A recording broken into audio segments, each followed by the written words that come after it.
నెల్లూరు జిల్లా గూడూరు నియోజకవర్గం కోట మండలం ఊనుగుంటపాలెంలో జరుగుతున్న అక్రమ గ్రావెల్ తవ్వకాలపై స్థానికులు ఆగ్రహం వ్యక్తం చేస్తున్నారు.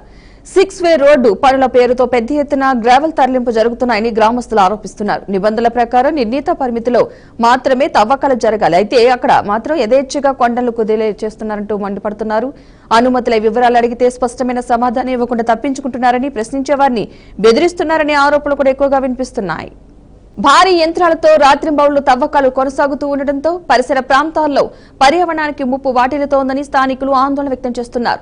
ఈ తవ్వకాల వల్ల భూగర్భ జలాలు దెబ్బతినే ప్రమాదం ఉందని నిపుణులు హెచ్చరిస్తున్నారు. రెవెన్యూ, మైనింగ్ శాఖల అధికారుల పర్యవేక్షణ లేకుండానే ఇంత పెద్ద ఎత్తున తవ్వకాలు ఎలా జరుగుతున్నాయన్నది ప్రశ్నార్థకంగా మారింది. అధికారుల నిర్లక్ష్యమా లేక మౌన సహకారమా అనే అనుమానాలు వ్యక్తమవుతున్నాయి.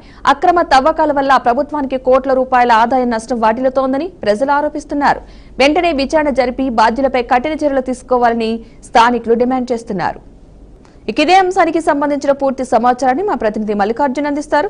మల్లికార్జున్, చెప్పండి.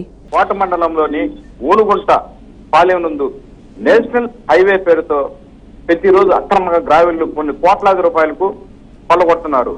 అయితే నిబంధనలకు విరుద్ధంగా ప్రకృతి సంపదను పక్కాగా దోచుకోవడమే ఇక్కడ ఉన్న పనితనంగా మారుతుంది.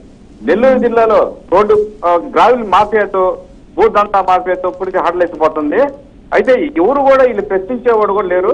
ప్రశ్నిస్తే వాళ్ళ మీద ఎదురు కేసులు పెట్టడం తప్ప మరొకటి లేదనిపిస్తుంది.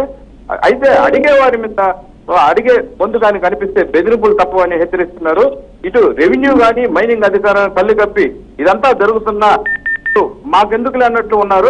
అయితే కోట్లాది రూపాయలు నెల్లూరు ఖజానాను కొల్లగొట్టేదానికి ఇక్కడ ఉన్న అధికార పార్టీ తెలుగుదేశం పార్టీ ముఖ్యంగా పన్నుతుంది. Padma. Right, thank you Mallikarjun.